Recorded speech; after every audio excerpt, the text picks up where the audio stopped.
Hey y'all, this is AL Thick Madame. Thank you so much for dropping by my channel and showing me love. I really do appreciate it. Let's go ahead and get into this recap review. So it started out showing the Kool in the Gang, and they were doing Hollywood swinging. And I was like, okay, they had whoever they had, depicting Kool in the Gang. They was, first of all, they was fine. Second of all, they sounded amazing. I was like, yes, Lord. I think they do have something on BET's website that actually cites who the actual people are. When I saw like the little, there was like a clip or something that was made that had shown like various people, not every single act, but they did show various people who would be appearing on this show. And the clip that I saw, I don't remember seeing them. So, but it is what it is. Of course, I do know who Kool in the Gang. I know who they are. So I was like, okay, then. Y'all gonna have to excuse me. I'm sipping on one of my smoothies.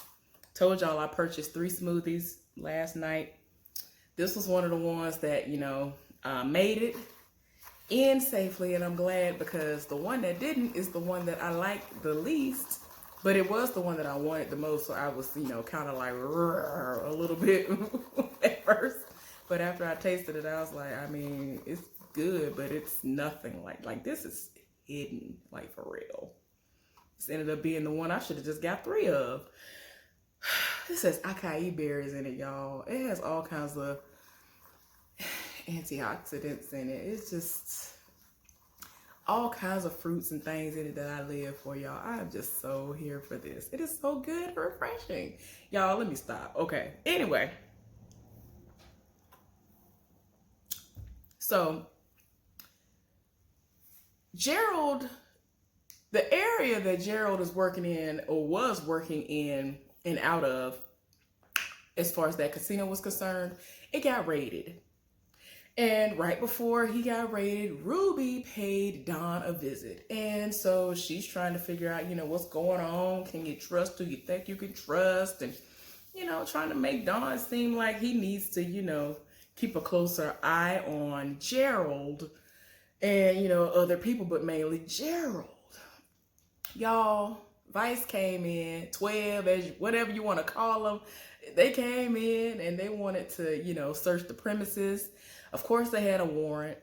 They came up with nothing. And one of the people who was searching was the same man who was, following JT that day that we were trying to figure out who in the world he was. So yeah, y'all, they're trying to take Gerald down. It didn't work. So trying to figure out how did he even know, because he had already told Don that he couldn't stop the business from, going the way it was going because it was bringing in the money that he needed. And, the mob ain't trying to hear nothing except run me my money. I'm going to run you this money. Oh, okay, that's it. So it just is what it is when it comes to that. So JT came in later on asking Gerald for a raise. And so Gerald looking at him like, man, this could not be more of a worse time, like, for you to roll up on me with that. And he looking like, all right, now what's going on? Who you got pregnant? I know you got somebody pregnant. What, go ahead and spill the information. What's going on? And he was like, I ain't getting nobody pregnant. And he goes into details about why he needs a raise, which of course is about his sister. He's trying to get his sister. He's trying to adopt her. And he's like, look, I have to get documents. I need pay stubs and all this other stuff, and I definitely need a raise so that I can show them that I can take care of my sister. And so he looking like, look, I can create some dummy pay stubs and you can get the money that you want, but you're going to have to realize that you're going to have to really get your hands dirty and basically do whatever I tell you to do. So if you know that you really are ready to go down that road, then, let's go. So he kind of looking like, I mean, I got to do what I got to do, so let me roll up and do that. You're going to have to get them hands dirty, y'all. So, y'all, Don Cornelius is on the phone in his feelings. Apparently, the Commodores have been on the schedule for weeks, and they are trying to cancel. So he on the phone going off on somebody, telling us, "Oh, I'll sue y'all for breach of contract." So Tessa walks in as this exchange is happening, and he hang up the phone, and she trying to understand. She looking like, "What's going on now?" Like, like every time you turn around, something is going down. And so he ended up telling her what it was, and so she was like, "That make no sense. They've been on the book for weeks. Like, what you mean?" Like, that was just too fishy. Like, nothing has happened, and they literally are supposed to start taping. How are they all of a sudden just like, "Oh, we pull it out, bye"? Like, what you talking about? Like, it ain't make no sense, right? So he keeps on mentioning this person, and I was like, am I hearing him right? And I'll tell y'all who it is in a little while. Because apparently this person is like last resort, everybody else that pulled out the last minute. I guess I could just go ahead and get this person to come on the show. And I was like, what? Like, I was like, oh my gosh, y'all will see it in a little while. Some of y'all might know who I'm talking about once I tell y'all who it is. So anyway, y'all, Tessa feels like it's a fishy situation, and it seems as though a lot of stuff has like come out of nowhere, especially after he bumped the lights for Elton John. So, she looking like, all right, I'm gonna call around, I'm gonna check into some things, I'm gonna see what's going on, and go on about her business, right? So, she just really feel like something is afoot. Ain't nobody got time. So y'all might as well go ahead and get used to me saying Ruby, because they might as well have to name this the Ruby episode. Ruby done rolled up now on Gerald. And so she wants to know how he gonna come up with the money, because the casino situation is now a done deal. It's over with. It ain't, coming back. To my knowledge, I think they cannot even try to do it, because they are like too on his back right now. And so he looking like, look, don't worry about it. There are more than one way to skin a cat. There are a whole lot of different ways that you can make money, not just from a casino business or whatever. Not from what I was doing, so whatever. And she just be doing the most, y'all. Ruby is everything. Whoever the actress is that plays Ruby, she is everything. Everything. Okay, I'm sorry, y'all. I can't help it. When somebody's everything, it mesmerizes me. It mesmerizes me. I can't take it. I cannot take it. Y'all, okay, so Gerald is tired, and he already know how Ruby get down, and he is convinced that Ruby is the person who dropped a dime on him. And she's like, yeah, that would not benefit me. I'm trying to move up in ranks. This situation is affecting how I am going to be able to go up the ladder. So I'm gonna need for you to understand that I'm not the person who dropped a dime on you. You need to look around, because it might be somebody who you really think is close to you and they're not. So of course she's inferring that it's Dawn. Y'all, because she was reading. I mean, every time she says something, she ain't even gotta say nobody's name. Like, you can just tell that she is talking exactly about that person. She was like, yeah, because some people didn't seem too fazed about the raid. Dawn didn't seem too, fazed about the raid. So even though she said his name in that moment, and in that instance, it's plain that she's trying to, make it seem like, yeah, he the one who did that. Go ahead. Go ahead and confront him. That Dawn is the one who dropped the dime on you, sir. So anyway, y'all, Gerald walked outside. There's a police officer waiting outside in a car, and he rolled up, and I'm like, oh gosh, who is this? Y'all, his name is Officer Buckner. Apparently, Gerald served back in the day in the military, and he saved old boy. And he just looking at him like, I can never repay you for everything that you've done for me. You saved my life. And so, he was like, well, when that paperwork came across my desk, talking about somebody was doing these illegal activities, and I saw your name plastered on it, I kind of couldn't stay away from it, because He actually told this man that he was not going to get involved in any illegal activities anymore. And then here we are. So he looking like, man, you don't understand what's going on. He don't know nothing about the mob situation. So he don't understand that he really was trying to keep his nose and hands and everything else clean, but he couldn't because Ruby did the most. So he was just looking at him like, look, thank you for the heads up, because he is the one who actually gave Gerald the heads up.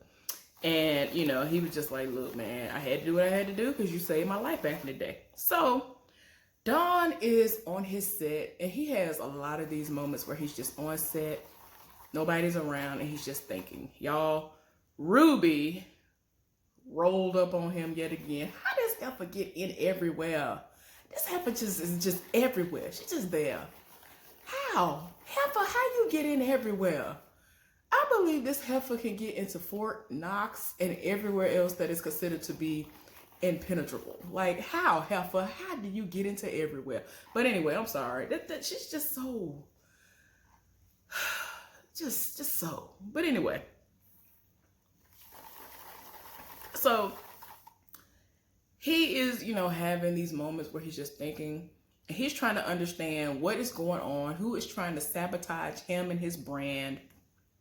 And, you know, in his mind, he's just like, this don't make no sense. I have built this from the ground up. This is for us, by us. I don't understand why everybody wants to tear me down and tear my business down as well. And this heifer just sat up here and told him, well, you know, Gerald knew about the raid. He already had somebody in his back pocket who gave him the information. So he already had a heads up. That's why he didn't get got the way you thought he was going to get got. So he looking like, what? Okay, what's going on here? Interesting. So I'm like, Lord, everybody doing too much. So he, you know, of course, is in his feelings because of things that happened earlier with the Commodores, because it does seem like they're not going to perform, right? So this heifer brings it, you know, she has a moment where she's like, well, you know, I understand that you have a partnership with Gerald, but I have connections that, you know, reach even further than what he has been able to provide for you. So this heifer is talking about, I can give you the financial backing that you're seeking and the connections. Just, you know, go ahead and give me the word and we can work that out. And she walk off and I'm like, girl, please stop. I'm gonna need for him to not do this, because I feel like at this point you should understand that this heifer is the devil. Like, why would you even consider anything? Don't consider nothing that this heifer is talking about. Like, I can't. If Gerald is telling you that as fine as that woman is everything. If he even telling you, like, don't do it, man. Every time that heifer come in the room, Gerald get tired in his entire spirit. That lets you know, maybe I shouldn't really fool with her, and he actually know her. Like, something might be off. And Gerald already told him, if I'm not mistaken, that Ruby is the one who killed Willie. So it's like, you want to be next? Come on now, use your brain.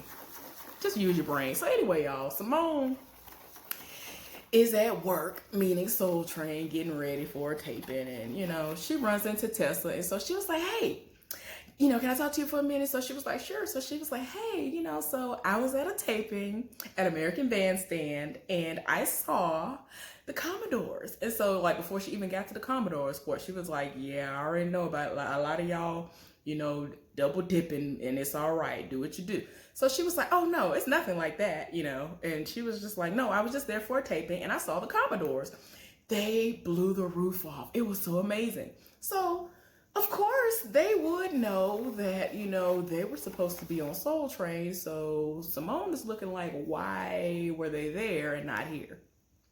That's not making any sense.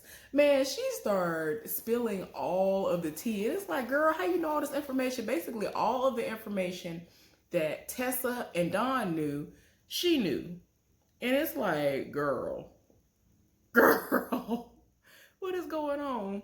And, you know, she's just like, I don't understand. I'm just trying to understand why they weren't on Soul Train, y'all. And I was like, Lord, girl, where you getting all this information from? Like, yes, who is the source?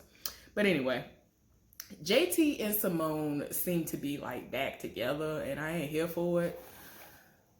or it's one-sided because she over here talking about some baby or whatever she's saying, and I'm just like, no. Y'all, they at his apartment and he's venting and he's really trying to go forward with the adoption. So, he has to do the paperwork and all that stuff. He has an appointment coming up. So he's really, really nervous. He doesn't know how it's gonna go. And so she goes over to fix some tea for him. Her back is turned, right? So this whole time she's giving him advice and she's just like, don't worry about that. You'll be fine. All you have to do is this. Like, she really is like spitting facts about what you need to do. Like, she told him you need to get like a 2-bedroom apartment. You got to make sure you have, the right check stub. Like, she really is telling him the stuff that he does need to know that will, give him greater chances of being able to get his sister back. Y'all, he looks and sees something hanging out of her little purse. He look at it and it's a flyer for like open call auditions. And so when she comes back over to the table, he's already slipped it back into her purse. And so he makes a point to say like, she said something about how she would love to support him, but he was like, oh, well, it'd be great if you could, be there. And she was like, oh, well, what time is it? And so he said 3:00. Apparently that's when the auditions are. That heifer froze up and tried to come up with a lie on the spot and was like, oh man, I gotta do this. Like, she made it seem like she had to be on Soul Train and she had another job that she had to do on top of that. And instead of just saying, no, I'm still out here living my life and I don't care about what you got going on because I'm more important than you. Bye. Like, I'm just like, oh my gosh. Y'all, I felt like if we could have heard the thoughts in JT's mind as the lies were spewing out of her mouth, he would have been like, yeah, heifer, I knew you was lying. You stay not coming through. Everything all about you as always. JT over there smoking a cigarette. I cannot. Like, I don't like it because JT always comes off as like, just so like, not necessarily pure, but he just don't seem not really innocent per se, but that's the only thing I can really come up with that I'm thinking of. Like, he don't really seem like he would do all of that. Like a drink every now and again, but not smoking cigarettes. No. But anyway, y'all, I'm sorry.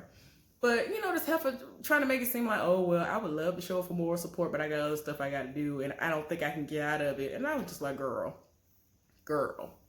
stop. Y'all, meanwhile, Don got hemmed up by one of the other police officers. This man hemmed him up because apparently he dropped a dime on Gerald. And so he was like, you over here telling me that all this illegal activity is going on. We went in there and nothing happened. There was nothing in there. There was no evidence. You lied. I mean, that man was tearing his ribs down. I was like, sir, you by the time, I'm trying to understand, like, what kind of good drugs was he taking? Because he stayed getting beat down by somebody or getting hurt in some way at random times. But anyway, y'all, I digress. So I ain't even gonna go there. Let me stop. So he was just like, look, what you're gonna have to do is you're gonna have to give me solid evidence of these bad cops and all this other stuff because something ain't right. I'm tired because ain't nothing paying out. This is the first time somebody gave me bad information. I don't understand. This don't make no. This man that went all the way off. I was like, oh my gosh, no. And he was just like, look, if you don't give me the information that I need, and if I can't get what I need to get on Gerald Ames, then I'm coming after you, and I'm coming after Soul Train, and I'm going to come after your dancers. This fool said that he was going to put bags on dancers. If you don't understand what that means, this man is basically going to do like what they've done and we've seen done to people in real life, which is they'll do a traffic stop or be at a situation. They will plant evidence on people just in order to take somebody down. And then he's going to make it seem like Soul Train is running a drug ring out of the business. So he was like, if you don't do what you need to do, I'm going to make it look like this is a drug situation. All right. And I was like, oh my gosh, sir. Then called him Hippie's Trip. I was like, nah, not Hippie's Trip. But anyway, y'all, Simone ended up going to her audition outside of my spirit. There was some heifer in there that was asking people, oh, well, what are you going to sing? And like various girls was talking about what they was going to sing. And in my mind, I'm like, why are you telling people what you're going to sing?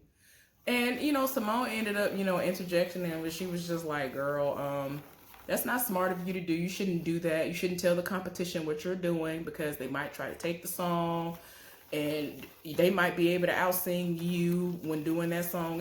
Just trying to give her pointers or whatever. And she ended up having a whole moment where she was singing and she just envisioned herself being this act on Soul Train and everywhere else. And it was to the point where this heifer almost missed her own audition because people was calling her and she really was in there just like,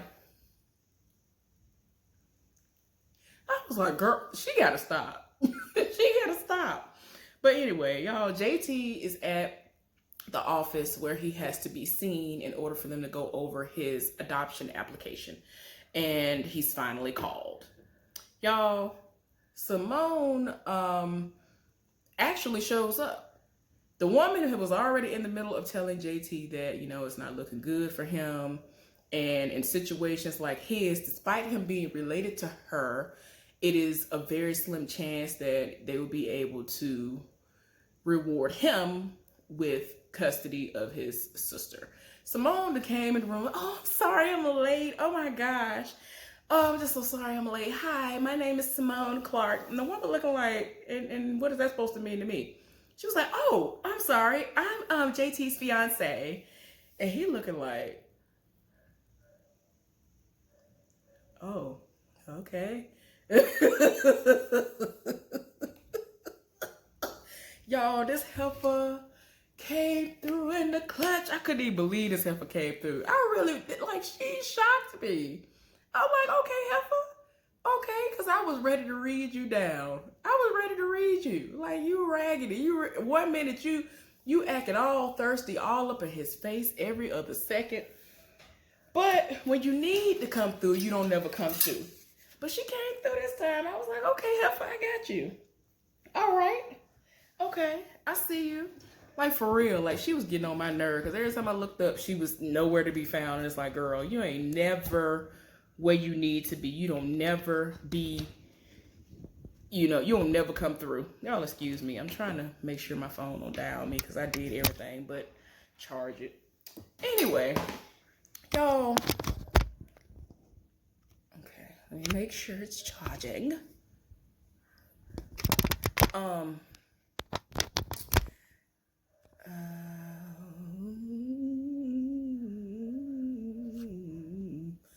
Y'all, I'm gonna have to hurry this up because I'm doing the most right now. The way I got it set up, I don't like it. It's my fault though. But anyway, I gotta get another charger, a new charger. My bad. That ain't y'all fault. That's mine. So anyway, y'all, I am tired in my spirit, but this heifer came all the way through. She actually had documentation as far as jobs she's worked, references, check stubs. So the woman was speechless at first, but then all of a sudden she was like, looking through the paperwork, she was like, I don't see your name anywhere on here. Yeah, so, but that's not a problem. We can add your name to the paperwork. And I was like, oh, okay, ma'am. Yes, set it off then. Set it off, everybody. And, yeah, so she was just like, we can, it's not a problem. We can add all that information in there. So she was like, I love a thorough applicant. I was like, okay, Alpha. All right. So anyway, the person who Dawn was referring to earlier in the episode, as far as basically like the last resort, like if everything else fails, let me call this person, is somebody named Joe Tex. Joe Tex is this man. I ain't gonna lie to y'all, I had literally never heard this song a day in my life until I moved to Virginia and started working at the job that I work at now. So I literally heard of this song for the first time in my entire life 3 years ago. One of my closest friends, told me that his grandmama, who is now deceased, that's one thing he and I have in common, she liked this song, and one of his uncles lives for it because it's talking about a big woman and all this other stuff. But it's the name of the song that this person is like most known for, in my opinion, is Ain't Gonna Bump No More. Y'all go look that up. I ain't gonna get into it. But he was there. Dawn ended up having to call him because the Commodore situation wasn't going through. So Ruby appeared again. Here we go with this heifer Ruby. And of course, Joe knows her as well. And I'm just like, why are we here? Why? And, he kind of was dismissed, and he was like, well, you want to see my moves. I see you later, Ruby, and show you some of my new moves. And I was just like,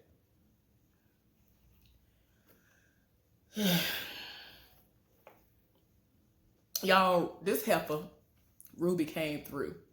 She got the Commodores to come. No, I'm sorry. She got Kool and the Gang to come.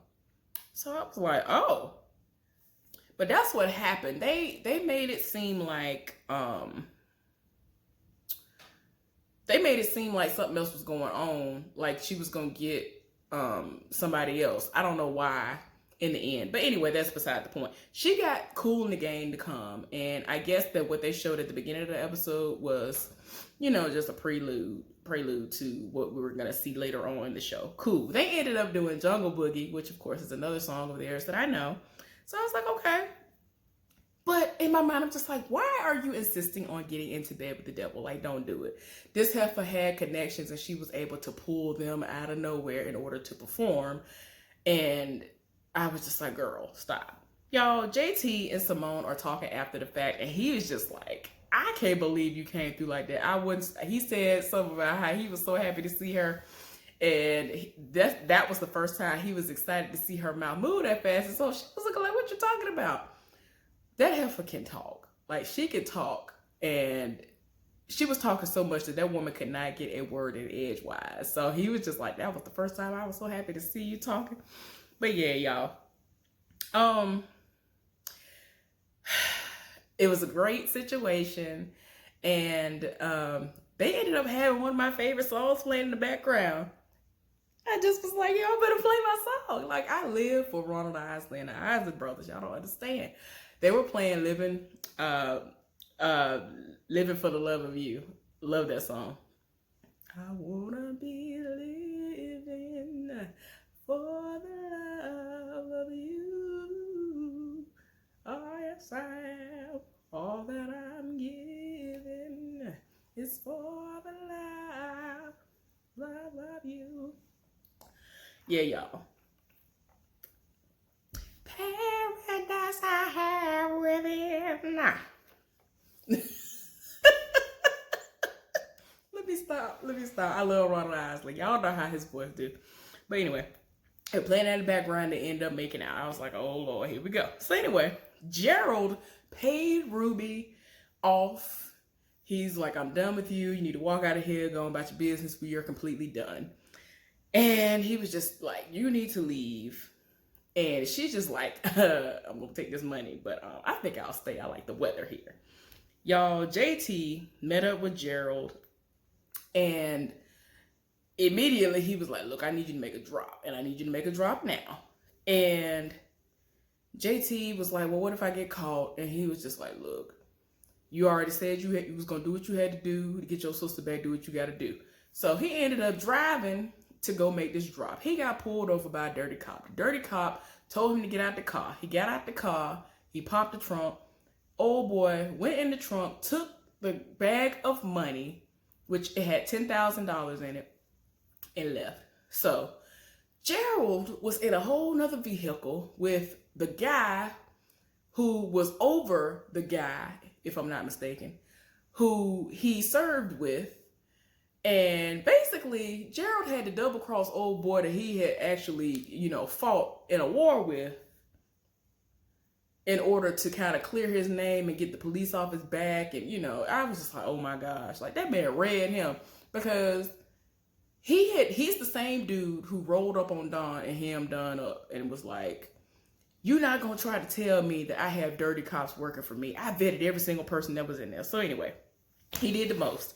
Y'all, the last thing that happened was Gerald and Dawn asked Ruby to meet up with them.